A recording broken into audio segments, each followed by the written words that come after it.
Salam jumpa pemirsa Parli Klik. Jumpa lagi dengan saya. Saya berharap agar pemirsa sekalian tetap sehat dan bahagia. Sebab kesehatan dan kebahagiaan itu adalah harta yang tak ternilai harganya. Nah, pada kesempatan kali ini saya akan membicarakan sebuah topik, yaitu tentang toke. Apa itu toke? Saya yakin setiap orang pasti tahu apa itu toke.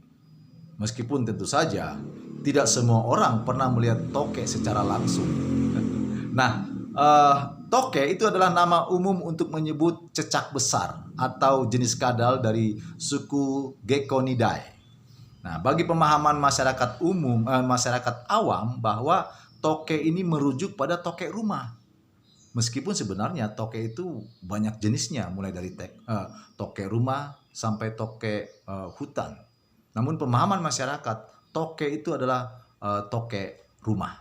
Nah, toke itu berkerabat dengan cecak, di mana kedua binatang ini sama-sama bisa memutus ekor mereka pada saat tertentu, dan ekor tersebut akan muncul kembali dan seperti sedia kala.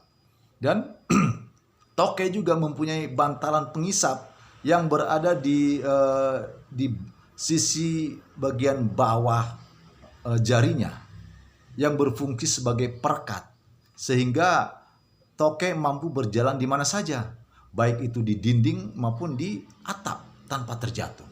Dan toke juga adalah binatang nokturnal, artinya binatang yang beraktivitas pada malam hari dan beristirahat pada siang hari.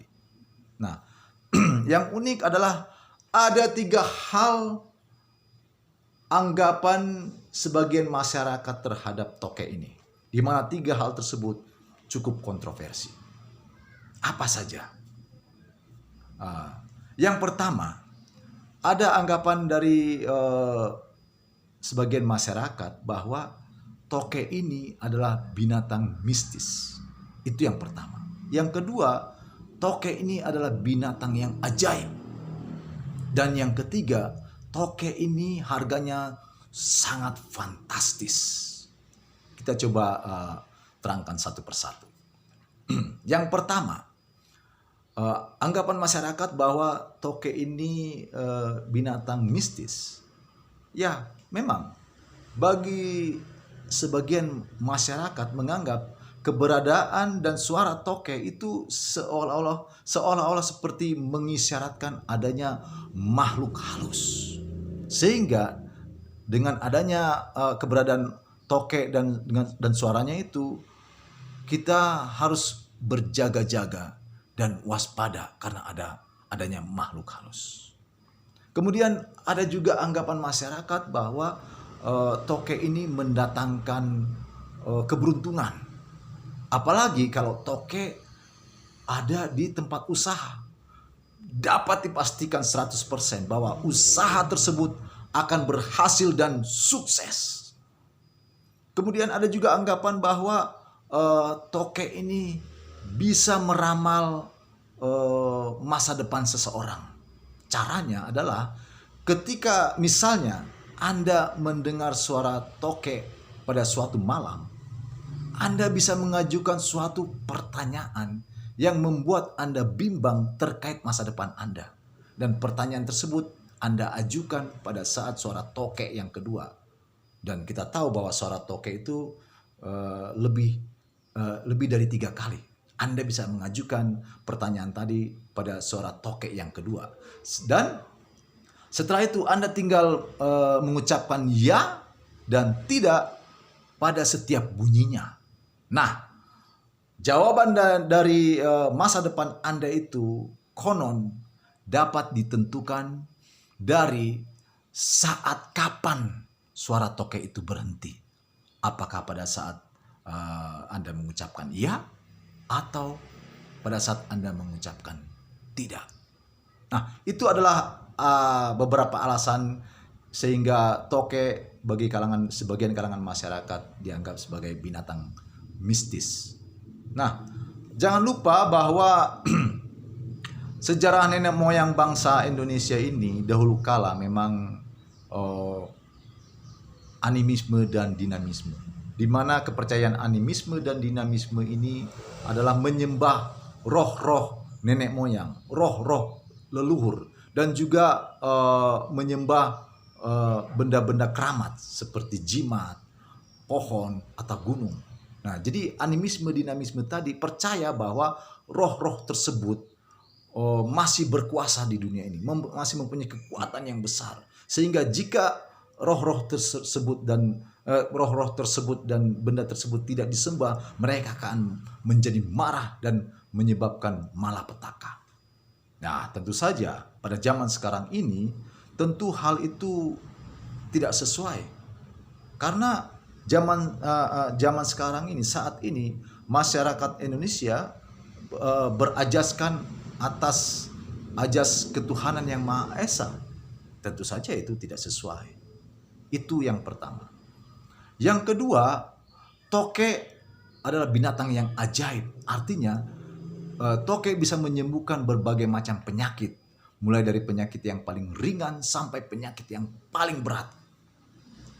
Memang sejak dahulu kala toke ini diyakini sebagai obat tradisional yang bisa menyembuhkan semacam penyakit gatal-gatal. Namun pada tahun 2009 ada sebuah kabar yang cukup menggemparkan, di mana kabar tersebut mengatakan toke bisa menyembuhkan penyakit diabetes dan kanker, di mana cairan tubuh toke tersebut bisa menyembuhkan penyakit diabetes dan kanker. Dan juga setelah itu ada kabar yang lebih menggemparkan lagi, yaitu bahwa toke bisa menyembuhkan penyakit HIV. Kita tahu bahwa penyakit HIV itu adalah salah satu penyakit yang mematikan, seperti penjelasan saya di video saya sebelumnya tentang HIV, di mana penyakit HIV ini adalah penyakit yang menyerang sistem kekebalan tubuh manusia, dan penyakit ini sangat mematikan. Namun meskipun kabar tadi mengatakan bahwa toke bisa menyembuhkan penyakit HIV, namun faktanya secara ilmu pengetahuan, secara ilmu kedokteran, sampai saat ini belum ada penelitian yang membuktikan bahwa toke bisa menyembuhkan penyakit HIV. Ya, tentu saja ini juga masih kontroversi. Oke, dan yang ketiga adalah toke harganya itu sangat fantastis. Dan saat ini memang harga toke itu tergantung dari ukuran dan beratnya. Saat ini berdasarkan data yang bisa kita lihat, berat toke antara 1 sampai 1,5 ons itu nilai jualnya mencapai 100 sampai 200 ribu. Dan jika berat toke mencapai 2,5 ons lebih, itu harganya bisa mencapai jutaan, bahkan puluhan juta. Dan jika berat toke itu bisa mencapai 3,5 ons lebih fantastis lagi, harganya bisa mencapai ratusan juta. Dan jika berat toke itu bertambah lagi bisa mencapai kiloan, harganya bisa menjadi sangat fantastis sekali, bisa mencapai miliaran dan bahkan puluhan miliar. Dan tentu saja ini juga masih berupa rumor, masih belum ada pembuktian secara resmi. Dan bahkan WHO sendiri, World Health Organization, Badan Kesehatan Dunia, dengan jelas mengatakan bahwa sampai saat ini juga belum ada penelitian yang membuktikan bahwa HIV dapat disembuhkan. Nah, jadi demikianlah pemirsa Parliklik, anggapan dari anggapan dari masyarakat terhadap toke. Yang pertama adalah toke adalah binatang mistis, yang kedua toke adalah binatang ajaib, dan harga toke itu sangat fantastis. Nah, itu kembali lagi semuanya tergantung kepada Anda. pemirsa sekalian, apakah Anda memang bagian dari masyarakat yang percaya atau Anda adalah bagian dari masyarakat yang tidak percaya? Itu semuanya terserah kepada Anda. Nah, jadi demikianlah pemirsa Parley Click yang bisa saya sampaikan. Semoga apa yang saya sampaikan ini dapat bermanfaat. Silakan Anda melakukan aktivitas Anda kembali, dan terima kasih. Salam Parley Click.